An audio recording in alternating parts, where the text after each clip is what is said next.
One of the most common questions that we get in our massive Facebook group with tons of military real estate investing enthusiasts is, can you use your VA loan to purchase rental properties?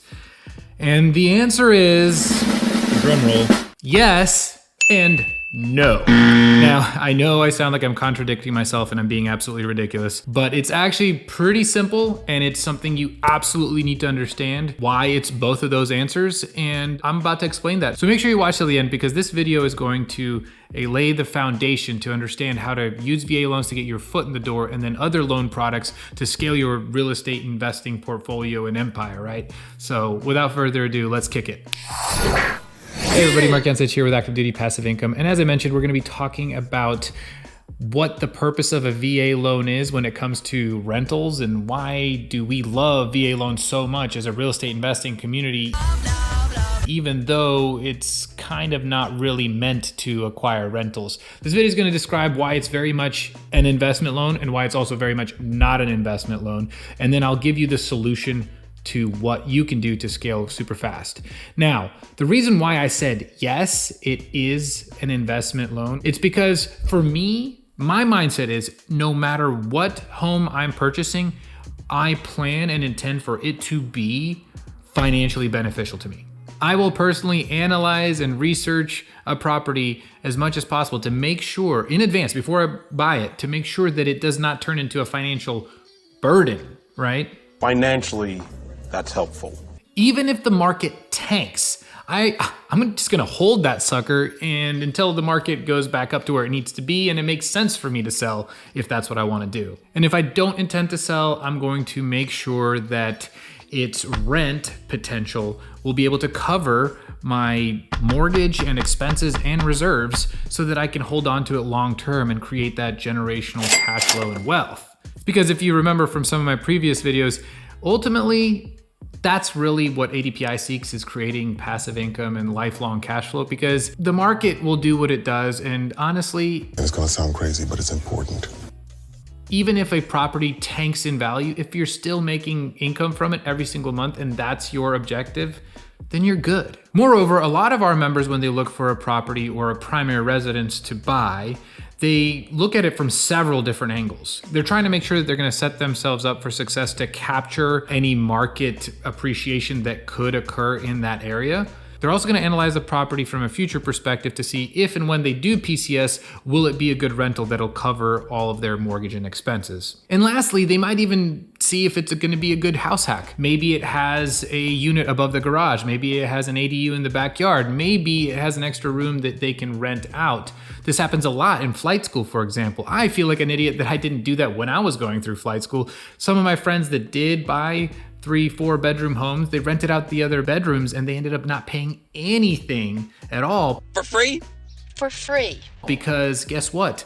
Those rents from the rooms covered their mortgage and then some. Not to mention when you're buying a home, guess what? You're not throwing your BAH to the wind anymore. You're actually paying down a loan, which is effectively growing your net worth. You mean my net worth? If you plan on even a primary residence with a VA loan financially benefiting you, then yes, it is an investment.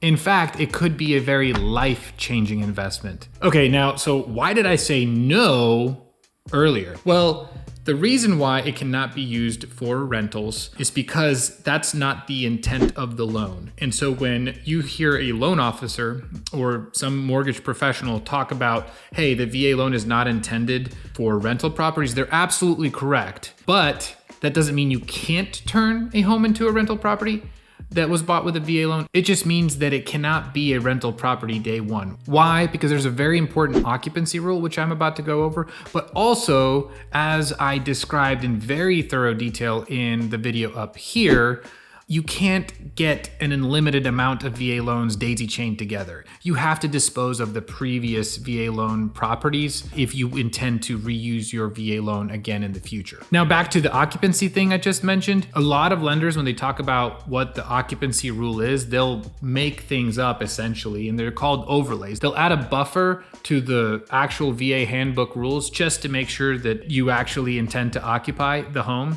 and they'll say, hey, you need to live in the home for a whole year, right? And honestly, that's absolutely not true. The only rule per the VA handbook that exists is that you need to intend to occupy the home within 60 days of closing.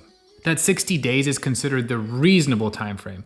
Anything over a year is considered unreasonable. However, there are certain reasons why your particular situation could qualify you for a VA loan, even if you can't move in within the first 60 days.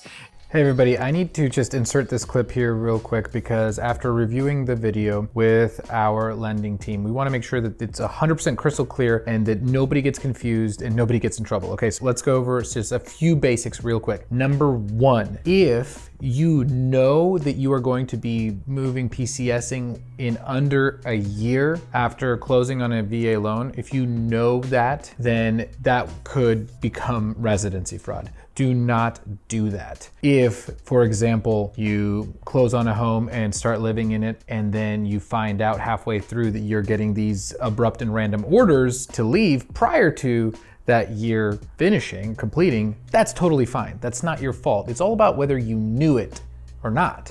The second thing is if you are not going to move in immediately or within the first 60 days and you have that maybe approved, right? Or whatever. A good example could be, hey, maybe you're a TAD or TDY en route from one duty station to the next and you have to stop somewhere temporarily to do your training, but you're allowed to and you get approved to close on a home while you're doing that training. You cannot then rent it out during that time period where you're still in training. That is not okay. That definitely goes against the occupancy rule. And the third thing I wanted to say is just make sure that if you are in a situation where you're not 100% sure what to do, talk to a lender. If you want to make sure that you get approved outside of that 60 days, talk to a lender. Talk to one of our amazing investment-minded VA loan specialists. They literally do this all day, every day, and they'll be able to go through the situation for you, call the VA on your behalf, explain it exactly correctly so there's no miscommunication, so there's no delay, so that nothing is misunderstood last day right before closing, and that you have a smooth transaction. Don't go talking to the VA on your own. Have a professional speak and represent you on your behalf, right? Now, where we encounter a lot of problems with this clause is that word intend. A lot of service members find themselves thinking that the word intend is something that's kind of flexible and malleable and that they can kind of work around it and maybe intend to move into the house. Right. But then end up magically not moving into the house and they're like, oh, ask for forgiveness, not permission. I'll get a slap on the wrist, probably nothing.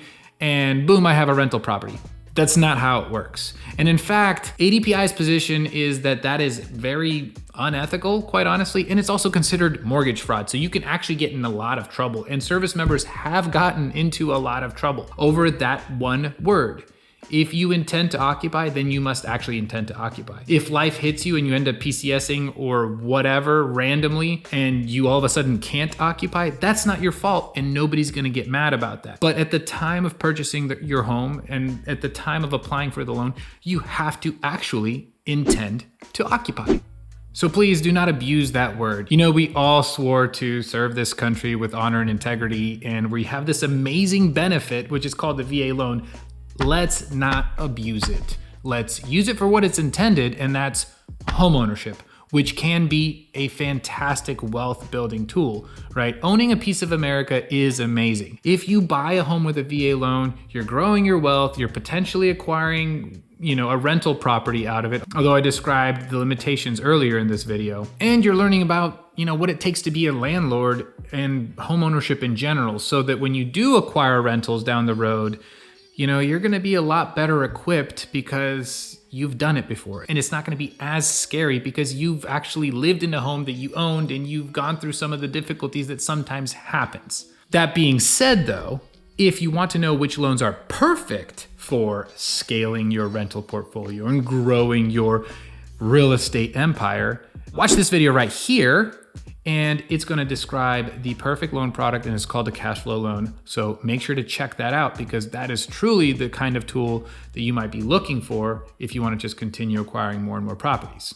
So hopefully that was super helpful. Make sure to head over to activedutypassiveincome.com/connect if you have any further questions about VA loans or debt service coverage ratio loans that I just mentioned, the cash flow loans, right? And we will help you out. Our team is specifically geared towards investment-minded military members and helping them achieve financial freedom through real estate. So thank you for watching again. Mark Jan Stitch is out. Take care. Bye.